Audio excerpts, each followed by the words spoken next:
home ownership is a terrifying experience anyway, so it's a great reason. Talk about the things you think that, culturally that was going on.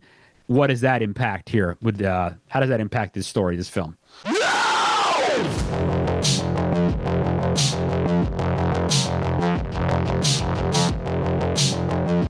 Horror fans, ladies and gentlemen, prospective home buyers in Long Island. Welcome to another wonderful episode of the Scary Movie Project, the podcast where we talk about scary movies. I am your host, Matt.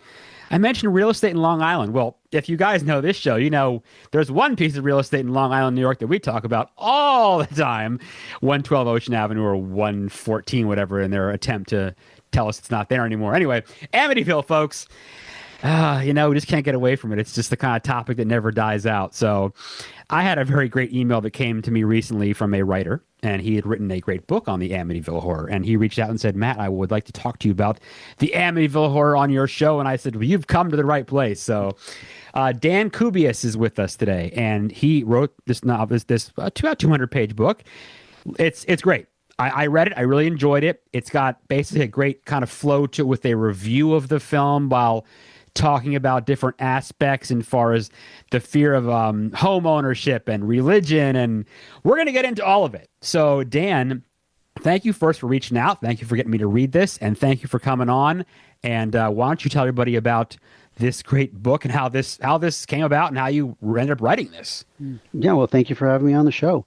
Yeah, as you say, I wrote you because I had listened to your trifecta of podcasts about the Amityville Horror. Yes, 50 years.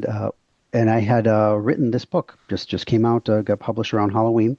And the whole backstory, I think, as I explained to you, is my publisher, Die Books, have a series of books about horror movies, which is right up my alley. All of us love them. And they have a different writer write about a different movie.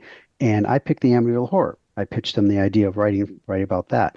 And it was a little unusual even to me why I picked the Amityville Horror. Because as I mentioned to you, my favorite horror movie of all time is not the Amityville Horror. Mm-hmm. It's The Omen from the 70s, and there's some other ones. Great movie. It is a great one. And I put things like Rosemary's Baby up there, up through modern classics like Train to Busan. There's a lot of horror movies I would actually put above the Amityville Horror, although I will defend it fiercely as a good movie. So I wouldn't write a whole book about a movie if I thought it was schlock. So, but what I kept coming back to, why I pitched my publishers on writing about this particular movie, was because, as I write in the introduction, I first saw this movie a few years after it came out. I was 11 or 12 years old, and I watched it by myself, which was not the smartest move. And it's the best way. Yeah. And 11, 12-year-old kid watched this movie. This was the first movie that absolutely terrified me. Yes. And I think kind of pound for pound, year for year, it is still the movie that scared me the most. Okay. I've seen scary movies since then. But I'm a middle-aged guy. It takes a lot to kind of get me to jump. Sure. But when you're 11, 12 and you see this movie and you're a believer in this kind of phenomenon, and it's presented as a true story, that why would I question that? I'm 12 years old. Here are the authorities saying this really happened. That's right. Yeah, they really got to me. So I kept coming back to that. I pitched my publishers about that and said, I want to write about the Amityville Horror, and ask a question, even for my 11-year-old self, why did this scare me so much? Because when you see it again, the criticism of it from a lot of people is, oh, it's not really that scary. It's a slow burn, or it's a little campy in places, or things like that.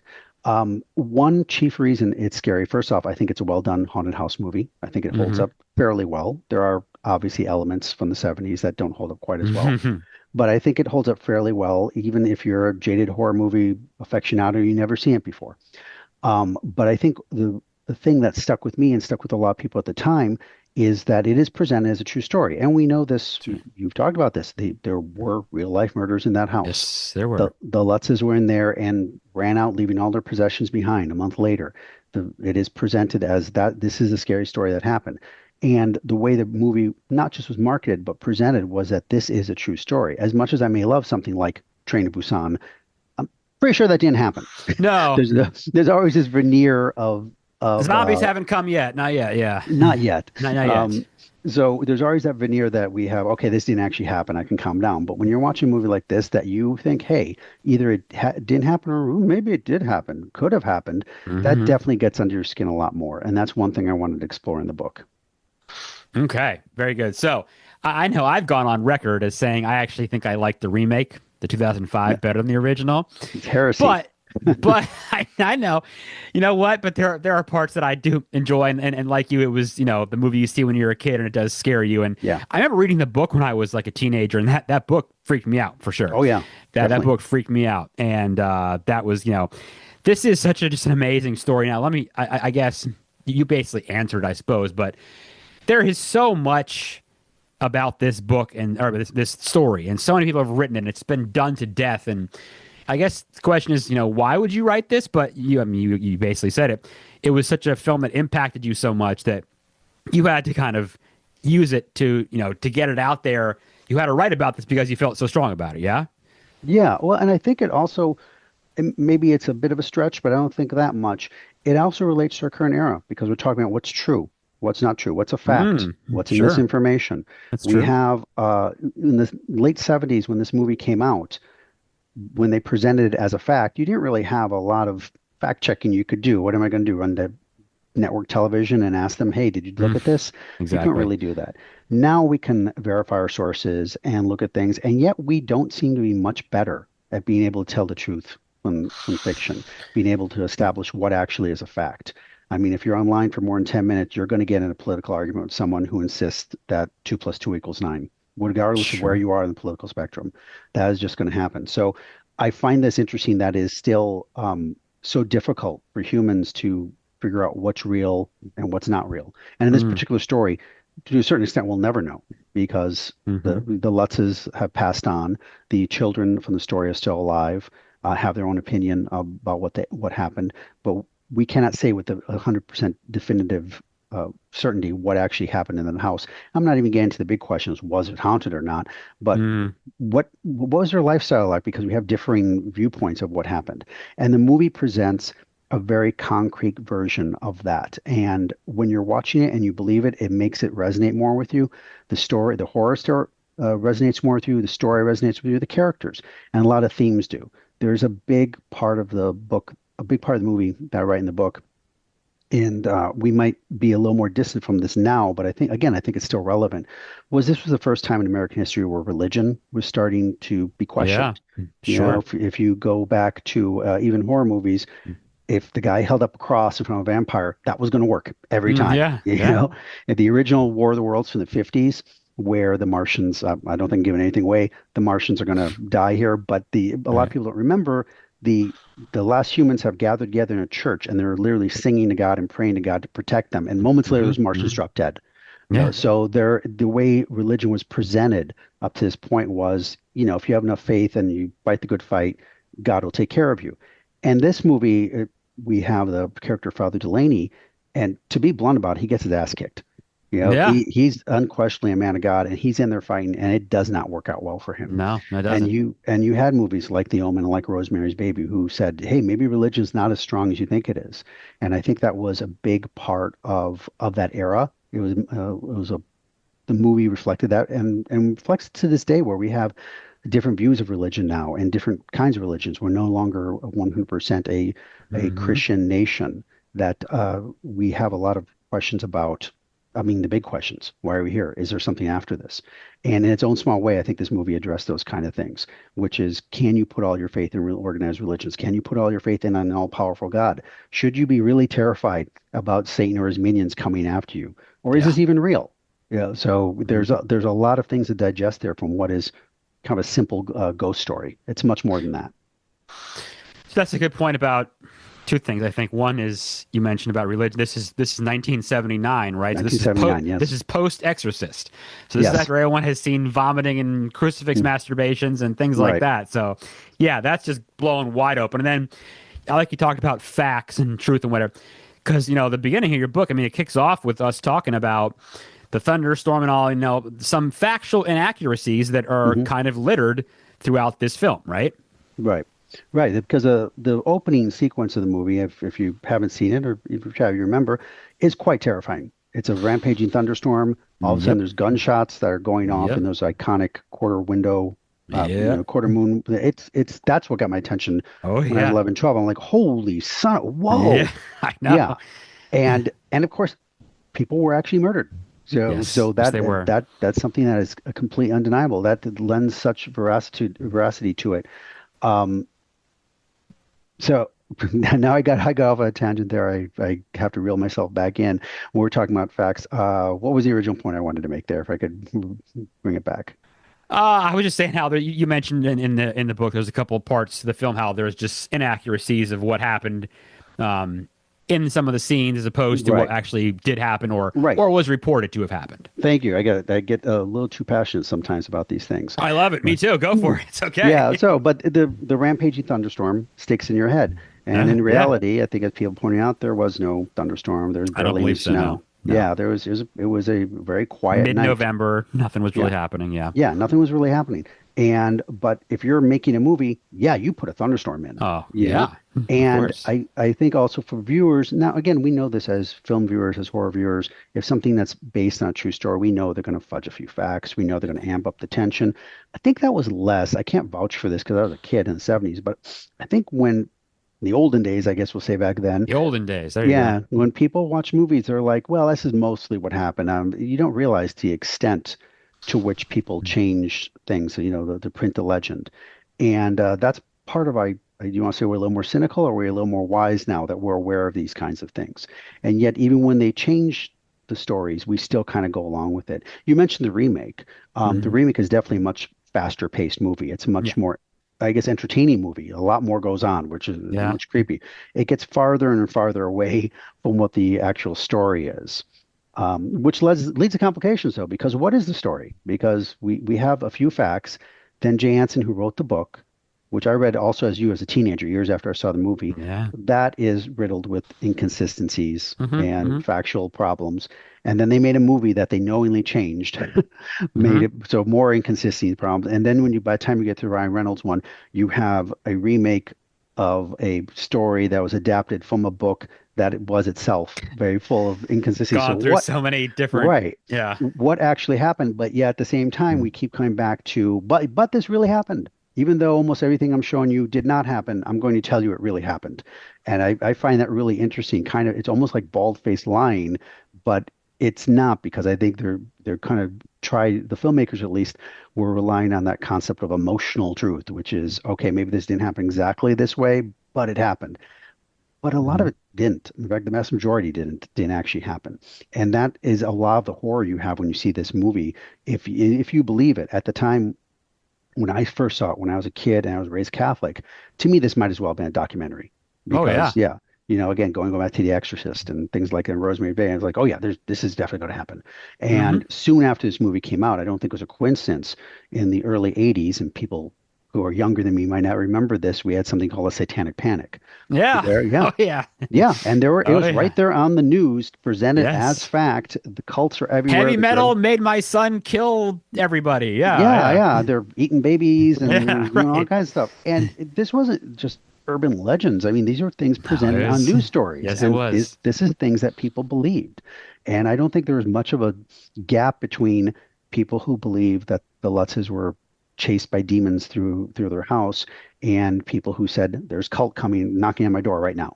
Right. So and these kind of things still happen today, not the cult part aspects, but we have all kinds of political controversies, like I said, about what is real and who's doing what, and it just seems to be part of our human nature that we have trouble distinguishing fact from fiction. I mean, myself included. I'm not saying I have all the answers. Yeah, sure. There's a lot of stuff out there, and one thing that's interesting, I think, for me too, is I think that is the part that gets lost is that there's the Amityville two parts of it. It's the story, the book that Jay Anson wrote, the movie Mhm. with James Brolin. We know all that, and then but there is the story of the murders that happen, and that seems to be the part Yeah, like that's the fact, and then the fictitious part is you could say everything else after that, quite frankly. So that's the thing is there's two different kind of stories that go on too, and where those facts go. I mean, you could go into rabbit hole forever on that. So right. one thing I wanted to ask you about one this was this I found a very curious term here. Okay. Tell me about haunted people syndrome that you mentioned in the book. Explain that and talk a little bit about that. I thought you might ask about that one because I like that one. Yeah. yeah, that one I can't pound that in my research. I certainly did not invent that term. It's created by some psychologist. And what their theory is, I'm probably going to butcher a little bit because I'm not a That's okay. psychologist, It's okay. but the basic premise of haunted people syndrome is that there are people who suffer basic from PTSD, but with a supernatural twist, that they Okay. believe they have been accosted by demons or attacked by the devil, attacked by ghost or poltergeist or something like that, and they display all the same reactions as someone who was, say, in combat or in a really bad car accident. Is Mm. just as real to them as being like in a car accident. You go if you're in a bad car accident, you have PTSD. If Yeah. you can have, or wartime is a classic example. So to these people, they have vivid memories of whatever it might be, again, being chased by a demon down the hallway or being in a bed that levitated, and they're completely convinced this happened. And it doesn't do any good to yell at them, it didn't happen, or you're wrong, or delusional, or something. Right. You Right. have to treat them like you treat them PTSD, because regardless of what actually happened or how close it was to reality, or even if it's all in their head, how it manifests itself is a very real thing that they need actual psychological counseling for. And a part of haunted people syndrome that I thought was also interesting is it can be contagious, at least to some extent. Mm. If you're living in a house with someone who literally sees ghosts, pretty soon you're going to start to see ghosts. Maybe not to the same extent. Maybe your rational part of mind might say, there's not ghosts here, but what was that sound? What was this? Hey, that door wasn't open. You're going to start to have these kinds of things. And eventually, if it goes far enough, you yourself will develop a bit of PTSD and start acting in a way that you're convinced that, that the supernatural is real and coming to get you. So the a haunted, one of how that relates to Lutz's is that there is a theory that the parents, George and Kathy, had this phenomenon, haunted people syndrome. It didn't have a name at the time, and they really believed everything that they saw, Mhm. and they convince each other of everything they saw. And then it's pretty easy to convince children that they're seeing things. People, kids trust their parents, and so that is. I mean, there's only one of three reasons that because it is a fact that they ran out of house. Either one, they were actually really running from a haunted house. Two, this was an elaborate hoax. Or three, they had this kind of condition, haunted people syndrome, or something similar to it, where they believed with all their heart that something crazy was going on and they had to leave and leave with their kids as soon as possible. Again, we don't know for sure. That's part of the Mhm. enduring mystery Mhm. of this about what actually happened. We can't ask them. The two parents have passed away, and even Nope. while they were alive, they were insistent that, hey, we really believe this. My own theory, my personal theory, is that this last one is the most correct. Is that I don't believe they were actually haunted by demons. Okay. One big reason for that is I don't believe in demons. But even if I did, there's not a lot of evidence that anything bad happened after they left, which is kind of telling. Um, I also don't believe it was a hoax in the sense of that people in 1976 would say, let's abandon all our belongings, run out of here, and maybe we can score a book deal. And well, that's quite a scam. And if so, they're master con artists. So my Yeah. personal feeling is that they believe this, Yeah. and their kids also believed it, and they all ran for their lives. And even if it was true or not, you would, if this happened today, you would treat them as if they're having PTSD. You would treat them to kind of deal with this kind of problem that they're having, regardless of whether it actually happened or not. And Wow. yeah, and one of the things I researched, there was a documentary with the oldest child, I believe Daniel Lutz, who Hmm. was a middle-aged man. This was a few years ago, and he talks about how he is convinced that they were really haunted, that there was really demons going after them. But he lays the blame for it on his stepfather, who he talks about as being a pretty vile and terrible human being. And so Yeah. you have this, well, okay, well then there's a real life thing, which is if you have an abusive parent, that's worse than a possession. Yeah. That's people are supposed to watch out for you. Hmm. And Hmm. there's a lot of evidence that this was a very unhappy home, Yeah. and that's enough to cause people to believe that they're haunted, that they're being cursed, that they're being possessed, that kind of thing. So there could be a very real world explanation for it. That's really interesting. There's so much is going on there because, like you said, George was, I don't think, the greatest guy, and didn't Mm. seem like he was the greatest dad in the world from a lot of these kids. That's Yeah. kind of what the vibe I get. And these kids have done all these interviews and stuff like that. And I was going to ask you, does this haunted people syndrome like pass on? Great point. Like kids are going to listen to what the parents tell them. Yeah. So that, yeah, I mean, yeah, PTS. I mean, and you can't tell someone no, it's not real. It's what they're experiencing.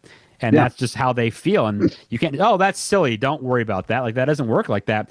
No matter No. how ridiculous you may think the subject or the topic is, it doesn't really work that way. So it's a real thing. People got to deal with it. That's pretty interesting. So what about another aspect in here? 1970s culture, Hmm. coming out of a war, Yeah. there's a lot of things happening in the 70s. What does this I never it was Stephen King or someone that also said that home ownership is a terrifying experience anyway, so it's a great like Yeah. reason. Talk about the things you think that, culturally that was going on. What does that impact here? How does that impact this story, this film? Well, one of the things I addressed was religion, and you did see the kind of the question, maybe not the decline of religion, but the Yep. the the questioning of religion, whether it's as Yeah. powerful as people think. So that was a big thing. But Yeah. also just the whole concept of the American dream, which is interesting because it wasn't that old of a concept. We're really talking about, And I love yeah, that actually that description you actually talk about that. You actually like put the description of in there of like the origin of the name, the American Dream, like where it came from. I thought that was very eye opening, I guess. yeah, it really it became synonymous with home ownership. It wasn't originally designed Right. in that way. It was had much more philosophical, political, Mm-hmm. Mm-hmm. cultural aspect. And at some point, when post World War II, advertising guys are like, "We got a great phrase, the American dream. Let's make it There you go. synonymous with home ownership." Yep. And I think we still talk about to that. If someone It says, worked. yeah, it worked very well. And so, and that's when home ownership was taking off. The suburbs were booming. The first suburbs were out in Long Island, Yeah. Yeah. Levittown. Yeah. So this was a very big concept that people were selling in the late 40s. And Mm-hmm. I think it became clear by just 30 years later that while this was good for a lot of people, it wasn't good for everybody. Yeah. Some people got in over their heads and still have this. Look at the housing crisis from about 15 years ago. There's no guaranteed thing that, okay, once you get the house with the picket fence, that everything's going to be great. Right. Maybe it is Right. for a lot of people. Maybe it's not. Maybe you get foreclosed. Maybe that house becomes a house of horrors with abused parents. Mm-hmm. Mm-hmm. And I don't think it was a coincidence that soon after you had movies like the Amityville Horror and Poltergeist and things like that, that moved horror movies away from like castles and dark woods and stuff like that into Right. the suburbs. You Right. started getting more of the suburban angst movies like The Ice Storm and American Beauty and Revolution Mm. Road. Yeah. They eliminated the horror aspect, but they brought in the dramatic tension of, hey, maybe the American dream is doesn't really work for everybody. Maybe sometimes this is a bill of goods and you got stuck with it. So and I think that was going on in the 70s where you had a massive recession, you had the end of Vietnam, which was, Yeah. the worst first war that America lost, basically, if you be as polite as you want. They Right. didn't turn out so well. No. No. And you had a lot, so many cultural changes, and people were very frazzled. And taking refuge in your home and being safe in the suburbs, that was sort of like your fortress for a lot of people. And now this movie is saying, hey, not even that is going to work. All right, because you can get that nice big house in the suburbs, but then it turns out it's haunted. Oh well. Yeah. Whoops. So yeah, so I mean, you felt like no place was safe, and Yeah. and the suburbs themselves were a response to. I wrote about this in book. In 1970s, New York City was a really rough place, really Hmm. Oh bad yeah. time. There's a Oh lot yeah. of enormous crime, just a violent place, The and so people Bronx were is fleeing. burning. Yeah. Yeah, Bronx is burning. Yeah, and people were fleeing to the suburbs. So you had people look at Amityville as this cute little town, just a few hours drive from the big bad Mm. city. Everything's gonna be Yeah. great here. And Yeah. again, this movie posited that, well, maybe it's not going to be. Maybe that it's going to be tough here. It's a much more, I think, daring movie than people give it credit for. That it responded to that it didn't say, hey, everything's going to be all right, and if you fight the good fight, you're going to be great. It said, hey, sometimes you're just going to get your ass kicked, and just try to survive is the best thing you can do. So in that respect, I think it was, like I said, a bit more daring for the time, where the good guys pretty much always came out on top. In this particular movie, I know they, again, if you're going to go with the true story thing, you have to stick to that to some degree. That the Lutzes ran for their lives, more or less.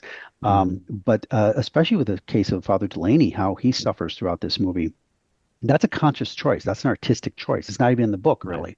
And they made a choice to say there's going to be some battles that the good guys don't win. Hmm. And I Hmm. think we've seen art and film more like that. But in late 1970s, you were just beginning to see stuff like that. You were just beginning to see stuff like, if you're going to go with a non-horror elements, things like Taxi Driver, Mm. that Great where film. Love it. Yeah, yeah, great one. And so you have the anti-heroes and you have the scuzzy things going on and ambiguous endings and who are you rooting for? And yeah, this isn't like the old westerns with the white hats. There's some crazy stuff going on, and sometimes it's not clear who the good guys are, and it's not clear if you even if you identify who the good guys are, if they're going to survive or how they're going to do. So that was also I think, a reflective of its culture in the 70s. I love to look at what's safe and what's not. Whereas, like Texas Chainsaw Massacre, the country that was, the pristine, lovely place is actually now the worst place ever because you disappear in the country and you get chopped up and eaten. Yeah, yeah, it's a good point. Here, okay, you go off to the suburbs to get out of the big bad city, but you have a house that's haunted. They're like, okay, so yeah, where are we safe? Right, like you said, you talk about getting your ass kicked. These priests and everything. So like you mentioned, the old day with like put up the cross and the monster disappears. Yeah. How come then? Can these religious people, why aren't they able to solve these problems, right?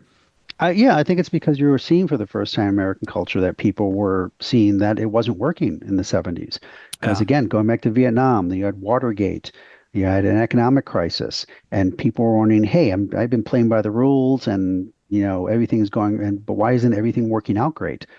Right. Yeah, well, but maybe it's a fault of Satan. That was Yeah. It's the kind of a devil. convenient, yeah, it's a Well, convenient answer. that's the way things used to be in the 1600s. If it was, well, why is it Yeah, raining today? Oh, the devil.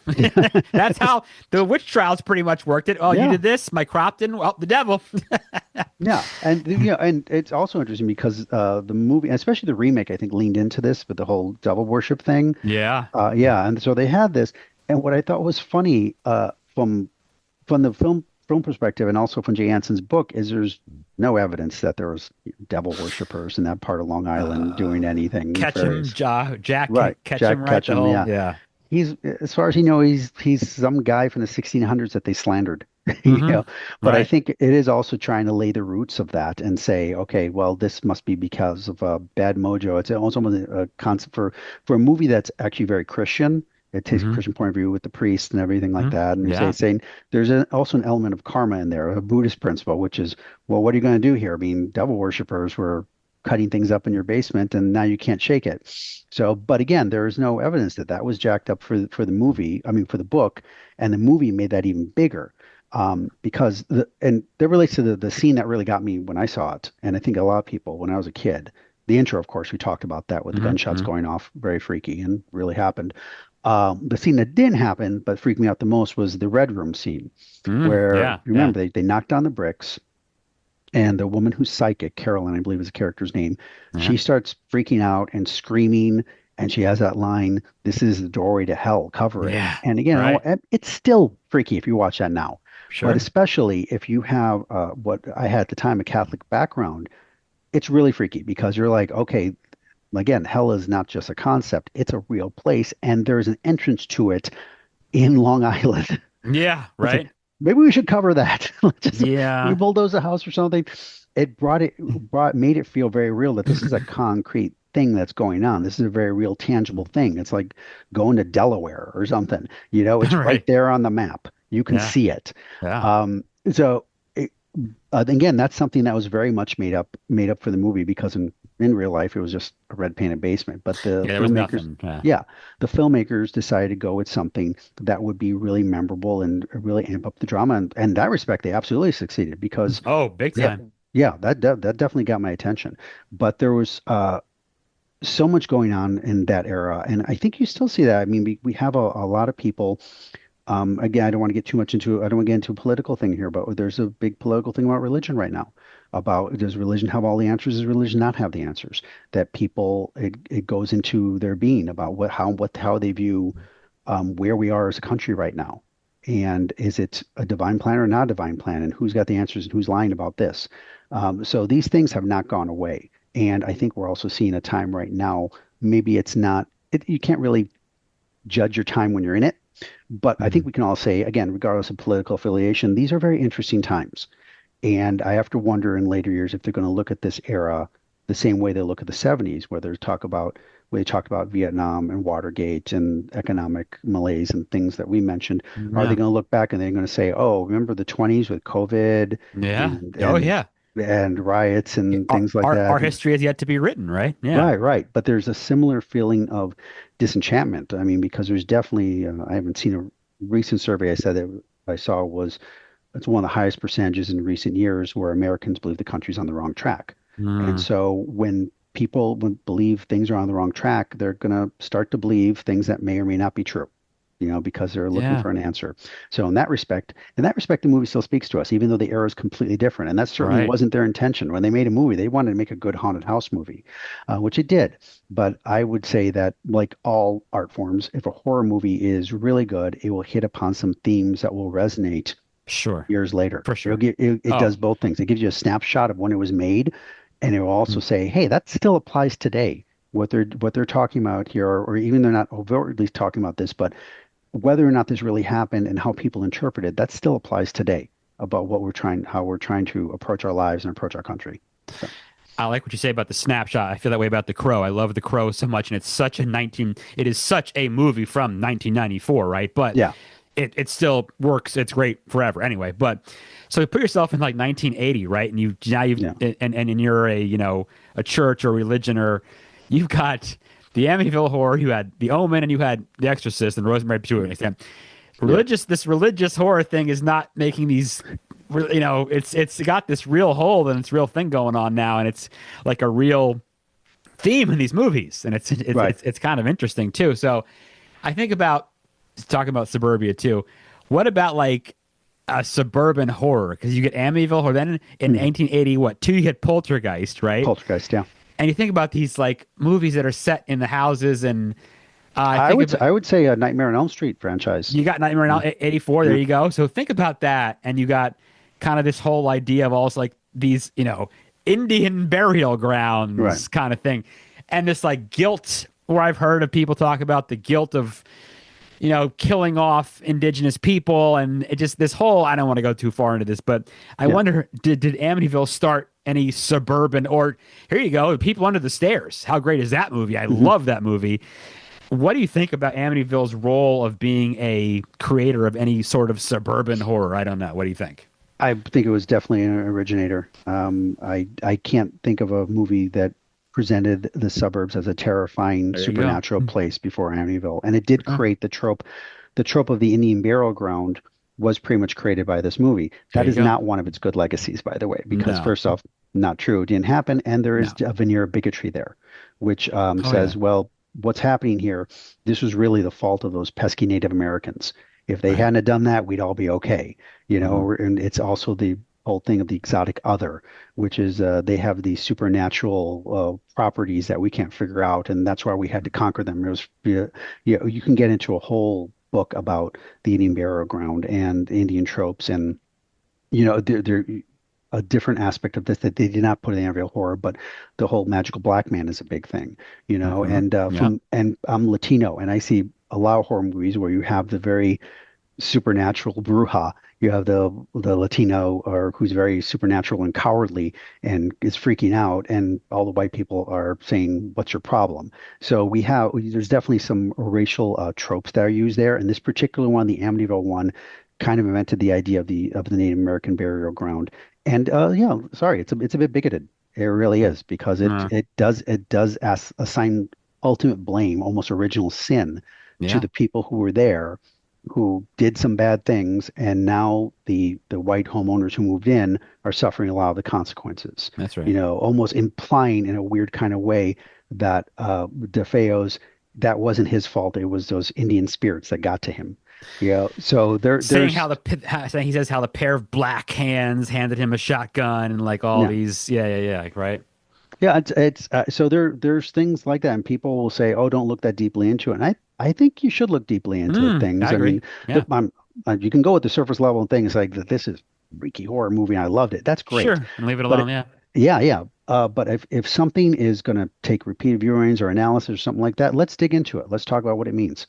And that's something I try to do with the book is look at it from different aspects, and I hope not to make it some dry, analytical analysis. I wanted to make it kind of a fun read, and we get you to think about some of these different aspects in different ways. So that was the goal with it. I think goal achieved. I think that was what I got from it. I mean, I I am someone that can read about and listen to Amityville forever and ever, and I'll never get tired of it.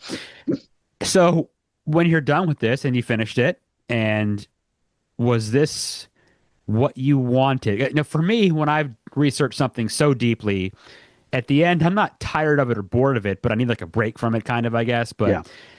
was this everything you wanted from it? And did it answer that? And did it answer any questions? Did you find out more stuff you didn't know before also, right? Yeah, I mean, yes to everything. I Mm-hmm. mean, Mm-hmm. when I was done, I mean, the first thing was relief because, like I said, Yeah, I think exactly. I don't. It's my first nonfiction book, and I don't think I'd worked this hard on something not on a book before. So there was a sense of relief, but I had a new appreciation for the movie, which like I said, always loved. Okay. But just some of these things we talked about, I was like, oh, they were ahead of their time, presenting this aspect, not just of horror, but of drama and of cultural analysis, if you want to get that deep. So I had a new appreciation for the film. I had, I think, a better understanding of how this movie and, the best movies and artworks last throughout the decades that they present new ideas to you, or by looking at the past, how people were dealing with certain things, you can kind of see the mirror image of what's going on right now. And I think that will continue. Again, I think the horror movies they're making now that they'll be analyzing in 2050 or 2060, they'll say, oh, that's what they meant. Like, Mm-hmm. Mm-hmm. although that relates to us now because these things are perennial. So yeah, I felt really good when I finished the book. Again, because of the sense of a better appreciation for the movie and what they attempted to do and how many things they succeeded at. And the things they didn't succeed at, like I said, the Indian burial ground, not a good idea, Mm-mm. but Mm. we can see where that trope led to different things and different aspects of art.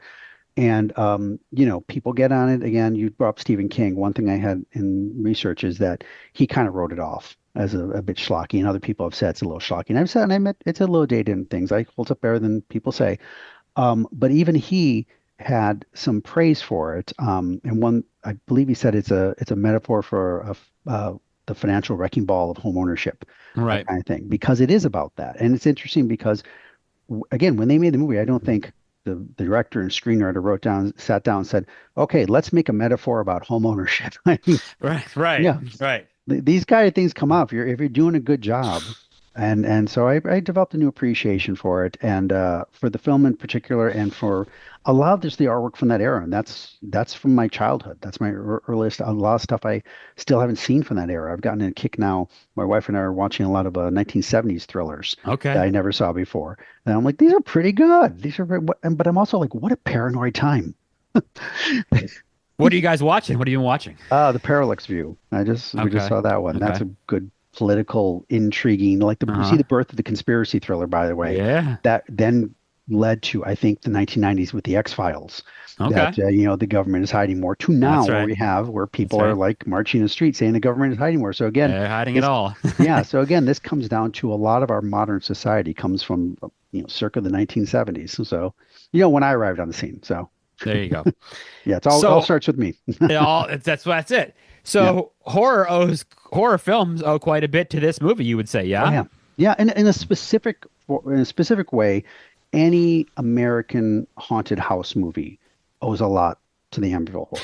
So that's my thing. Oh, sorry, I want you to keep going, but I'll just But jump in and say, yeah, to me, the Amityville Horror, just the story of it, is my favorite, like contemporary American, yeah, like story. Like just that, I just love it. Right. So yeah, yeah. I think you nailed it. Like kind of a great line right there. But keep going.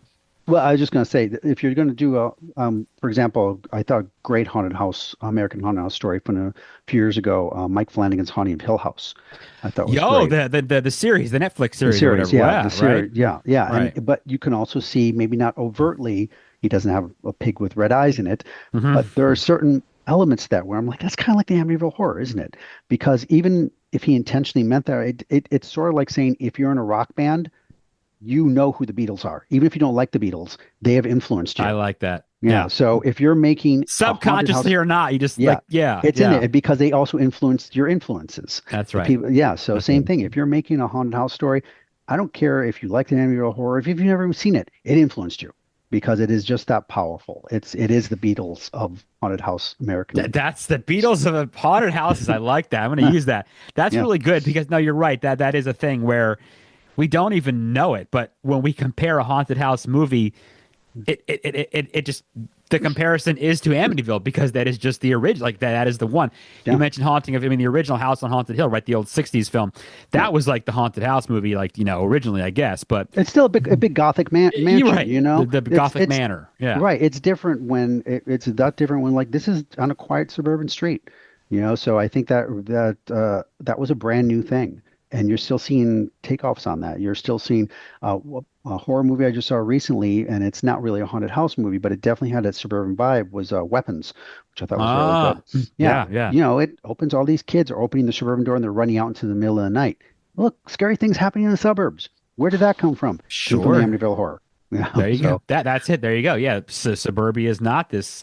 I look at things like in the '50s and things like Ed Gein and what happened with mhm, him in Wisconsin, and yeah, people not really ever locking doors, and then all of a sudden people start locking doors in the suburbs, and because things like this are happening that no one's really ready for, prepared for, and yeah, the whole chainsaw thing where the country and suburbia is safe, but now it's not safe. So you obviously learned a lot of stuff. What is one thing? What did you enjoy learning most about when writing this? And what is one thing, what's a misconception that maybe you learned that you would clarify about the story of the Amityville Horror, like overall? What about those two? I think the misconception I would clear up is kind of what we address here with the Indian burial ground, because Okay. that first That's a off, good it's one. not Yeah. true. It's Right. not true. It does Right. this. And secondly, be aware that sometimes we embrace things that are kind of bigoted or narrow-minded tropes without, and we don't mean it. We're not, Mm-hmm. nobody's out there saying, I believe this happened because I'm a racist. They're not saying that. But some of these tropes get in our heads and we Mm-hmm. don't realize how harmful they can be, which Yeah. is, I don't mean that in some politically correct kind of woke manner. I'm just saying it's the truth. I No, I mean, get it. Yeah. yeah, this is a harmful trope where we're Yep. sort of implying that these people are to blame or to fault. And there's things like that. So, and that was one thing with my research where I'm like, oh, that doesn't actually exist. Mm-hmm. Um, I think as far as so that was an interesting misconception that I would like people to clear up, which is that didn't happen and there's a reason that was in there. It's not a great reason, by the way. As far as the things I learned about the movie, they're just I like I said, just a greater appreciation for how it served as both a time capsule of when it Mm-hmm. was made and also a harbinger of what was yet to come in film and in culture. And we were talking about this, how it affects not just haunted house stories, but I think it affected other kind of movies. The Suburban Ox movie, it affected how you tell a true story, how much of it is Mm-hmm. truth, how much you dramatize, how Right. much you make Right. stuff up, how far will the audience go along with you. So I think it had a huge impact on filmmaking. So, and specifically with horror, but also beyond that. And to some extent, if you really want to get crazy, I think it influenced how we view the supernatural, how what we view as real, the role of religion. Um, Yeah. as I Yeah. said, is home ownership everything is cracked up to be? There's a lot going on in this movie There, that I there is, and if appreciate. that's the thing, you dig into this and you really find out how much really is going on in this whole story. It is kind of amazing in a way to think about how it isn't just a haunted house that oozes goo and stuff. It's just there's Yeah. so much to it. So I think that's really. So you have some pretty extensive like bibliography and stuff like that going on in this. I mean, so was a lot of your research then reading stuff? Was it talking to a lot of people? Was it interviewing a lot of people? You obviously spent quite a bit of time acquiring all this. Yeah, it was reading a lot of books, seeing some documentaries, tons of websites. I live in LA, and so I'm like, I'll take a shot. I'll reach out to James Brolin. He never responded. Got to So try. You got to try. yeah, Yeah, you gotcha. got to I try. never responded. The screenwriter Sandra Stern is still with us. I believe he lives in Canada. He also did not reply. Don't blame Okay, him. Maybe he's tired of that's okay. talking about it. Yeah, But could be. so yeah, so I was, and honestly, it's a 50-year-old movie, so there really weren't that many people I could talk to. So It's you, it's those are hard to do nowadays. Those, yeah. yeah, yeah. In fact, That's as we're recording this in December 2025, so this is the more or less the 50th anniversary of the Lutz's moving into the house, there you and go. it's How about right around that? now. So we have that. Did you see the Amityville origin story, the short documentary series that was on MGM? I have not seen that yet. So No. as you know, my good friend on the show, Blaine Duncan, who we love on the show, he was an executive producer on that. That is probably my favorite Amityville documentary that I've seen. I thought it was tremendous. Lots of interviews with the kids, and it gets into what I like yet now, which leads to my next question for you too. The Yeah. ultimate question, of course, is what really happened Yeah. to you? What really happened in that? Okay, now obviously we know the murders happened, right? Right. Now we know subsequent owners. The house has changed hands quite a bit, and Quite a bit. Yeah. no one, at least they haven't reported anything. That doesn't mean it didn't happen. They Yeah. said nothing's happened. So what happened in that house? Because I like kind of an idea where there's a potential of George being the one who's messing around with things and opening Hmm. doors. And I say doors, I'm talking about metaphysical, spiritual doors, opening things up, opening Right. portals, if you will. Haunted people syndrome, right? Right. Maybe not, is the house itself haunted, or is he bringing this with them? So, what do you think really went on in those 28 days with that family? Again, we can't prove it. We weren't It's the there, million and dollar question for most people are everybody, dead right? who were involved with it. Right. As I said, my best educated guess, and just from the documentaries I saw and the research, is that this was a deeply unhappy family. It I think, seems that way. yeah, they are deeply unhappy, and there is some evidence that the father George dabbled with occult stuff and got in his Hmm. head, Hmm. and was a domineering presence. And I think he convinced himself and his wife that they were under assault by supernatural forces, and the kids believed him. And I think all five of the people who lived in that house believed that, their entire lives, that that's what happened. And that's my best guess. Is I don't believe it was an overt hoax, like we're going to try to shake people down, because that seems like such a long shot to me. And I guess I also, like I said, I personally don't believe in demons and things like that. So that's the what I keep coming back to. And in a lot of ways, that might be the scariest, because if something's a hoax, you can probably find out, or you can reveal it as a hoax. If there's demons Yeah. afoot, we can probably say, well, it's pretty rare. We can probably get around that. But people kind of snapping under stress, that happens a lot. And Yeah. that can happen to a It's lot real. of different people. They don't have to be in the suburbs either. So to me, that is what I think has happened, and I think that is actually the scariest story of the possibilities. Interesting. It is a story that's just never going to go away, and we love it so much. I could, like I said, I could talk about it and read about it forever. We could probably go on and on and on and on here, but we'll Yeah. we'll bring it to a close. So, my guest is Dan Cubias. He's on. He wrote the Amityville Horror, great book about kind of just looking at reviewing the film, but at the same time taking the aspects of the time and really kind of mixing them in. So a kind of a fresh view, not to say procedural. Here's what happened in 1974 and so on and so forth. So great book, Dan. Thank you for doing it. Thank you for coming on. Tell Thank everybody you. what you're up to. Where can people stay in touch with you, and where can they see what you're doing? You can check out my website, danielcubias.com. I have various books. This book, as well as my novels, are on Amazon. You can check out my publisher here, Die Books, Die Books, for this and other books they've done on other movies. I'm also on Blue Sky or on Facebook if you want to reach out. I'm happy to hear from you. Die books. What else have they put out? What other movies have they done? They did one on Poltergeist. They Okay. did one on Threads, the kind of the crazy movie from the 80s. They did one on Bride of Frankenstein. They go really Oh old wow. school. Okay. So yeah, Okay. there's a lot of good stuff there. Okay. Cool. Good.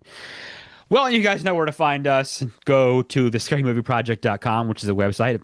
Everything is going to be there. Episodes about us, all that good stuff. If you want to interact daily, go on Instagram at the Scary Movie Project. That's where I'm hanging out. Most of my stuff gets pushed to Facebook as well. Email. You want to keep talking about Amityville? Because, we're going to keep talking about it forever anyway. So, Yep. the Scary Movie Project at gmail.com. Email us there. But, this is a story, like I said, it's going to go on forever and ever and ever. Dan, thank you very much again for doing this. Maybe we'll talk Amityville again, or something else you write I'd again love to. that we want to get. Yeah, we can go on Anytime. forever. Exactly. Yeah. So thank you. And until then, everybody, remember, houses don't have any memories, right?